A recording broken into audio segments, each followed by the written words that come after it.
Hello, racing fans. Hey, everybody, it's Glenn. See, I'm not gone. I'm just not on the podcast anymore. Here today to preview a very anticipated game by a lot of people, OnRush from Deep Silver and Codemasters.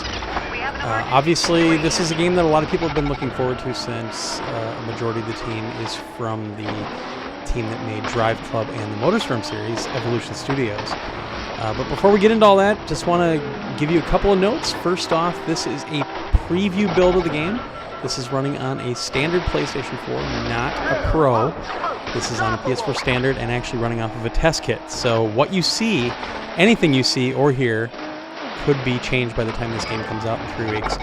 Also, I have turned off the background music so that the YouTube leprechauns don't ding us for copyright right away, and you can actually watch this at least 30 seconds after I post it. So let's get into it. Obviously, this is a great-looking game, even in this beta form or in this early form. But what you'll see is this is not a traditional racer like you've played before, even a MotorStorm game. There is no finish line. There is no first place. There is no second place. Instead, this actually reminds me more of a game like Overwatch, since you have different classes of vehicle to choose from. And this isn't the classes like you've played in the MotorStorm series before, where you had, the light, medium, and heavy. Instead, each one of these vehicle classes has different abilities. So as you saw just now, one of the vehicles was actually healing his teammates that were in his vicinity. And that's part of that rush mode. So as you'll see in the bottom there, that little circle that's filling up, that when it gets to 100%, you get to rush mode. And for different vehicles, that can mean different things. You can basically become a tank and roll through a bunch of the people or a bunch of the enemies like you see right now that I'm doing. You can also be a healer, so very typical to what you saw in Overwatch, where all the little beams of light come out of the vehicle and heal anybody that's on your team in your vicinity.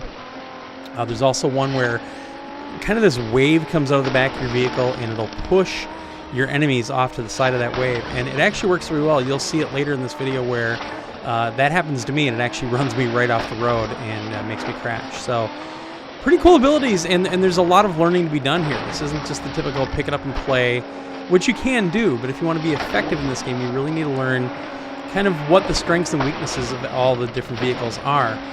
There are also motorcycles that you can race as well. None of that is in this video, but I will post another one on our YouTube channel at youtube.com/psnation that will show a full match with a motorcycle. So different modes. Right now you see me going through these different green gates. Every time that I do that or any of my teammates does that, it adds a little bit of time up on top there. So your team is always blue. The opposing team is always orange, which is really nice. You don't have to remember, oh, my blue, my orange. What am I in this match? But with this mode, whoever runs out of time first loses that round. And in this case, I believe it's the best 2 out of 3 rounds to win the entire match. You can play this single player or online. It's a 6-on-6. The two different teams are 6 each. I do not have any online multiplayer footage to show you right now, though, because I was actually at a funeral the day that they had the multiplayer session set up. I was able to play a little bit online just randomly with the devs one day, and what you're seeing is essentially what you'd be playing multiplayer as well. It really doesn't change that much, except for the fact that you're racing against humans instead of AI, so there's going to be a little bit more aggression, a little more strategy, more than likely than what you're seeing here. As you can see, though, the game looks fantastic. Again, this is not even on a PS4 Pro. This is running on a regular PS4. The game looks great. It plays really well. Solid 60 frames per second, which obviously I can't really judge even if it did drop some frames or not, because this isn't a final build. But the use of color in this game, the shadowing, everything, it just really, really looks good. And it's very enjoyable. There's a lot to go on here. It's a lot more subtle in terms of the different routes that you can take. It doesn't have those distinct routes that a MotorStorm game would have. If you go down this way, you go through mud. If you go up here, it's a little more treacherous, but you can get through faster. It's not really like that. It's just a much wider track than what you would typically see in a lot of games like this. I'm really enjoying it so far, but one thing that you have to realize is because things are so different than the racing games that we've played in so many years past. At first, when I started playing this game, I really had a hard time kind of getting used to what they're doing with it, because I'm so used to trying to be first place. I'm so used to not trying to hit anybody. In this case, though, this game is all built around boost. So when you make a jump, if you pull off a trick after a jump, if you get really close to an enemy or to an object in the environment, that will actually increase your boost, which is that little kind of curved line at the bottom of the screen. When you use boost, that's what fills up your rush meter, which is, again, that circle down there. So as you can see, while I'm using boost, that is slowly building up. But I'm not used to just getting close to other racers. I'm not used to running into the grunts that don't have a color around them. And that's literally what they're there for, is for you to hit them so you can get some more boost. Oh, got suckered in there. So it just takes time to get used to it. It takes time to get used to not trying to come in first, not trying to get to that finish line after 2 or 3 laps. But once you do, there's a deep game here. There's a really, really deep experience, especially with all the different classes of vehicle that you can choose from. You know, in some instances, if it's this kind of mode, or if it's in the mode where you make your enemies switch to a different team if you take them out, depending on the mode and depending on the track, you might want to use a very specific vehicle at that time. And again, this also has to do with how you play it online. You know, if you're playing it like Overwatch, where you always have a guy that plays as the tank or plays as the healer, you're going to do that in a similar fashion with this game.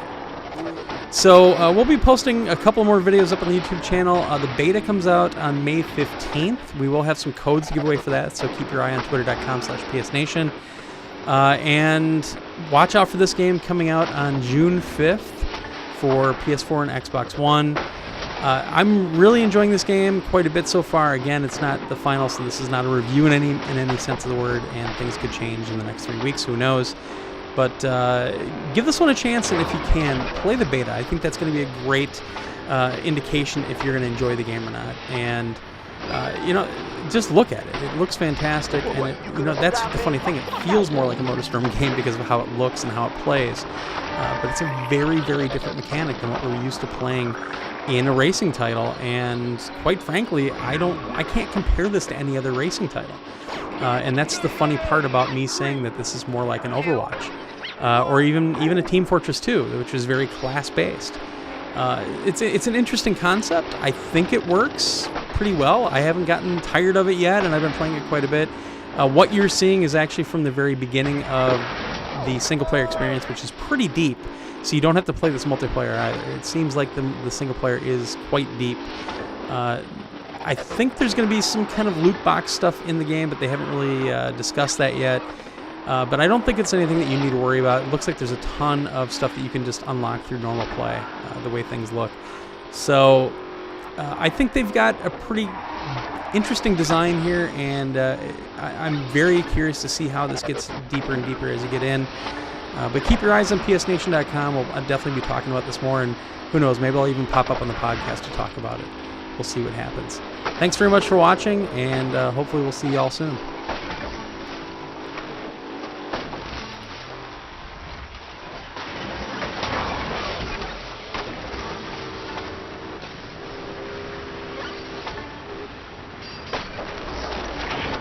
Rushing takedown.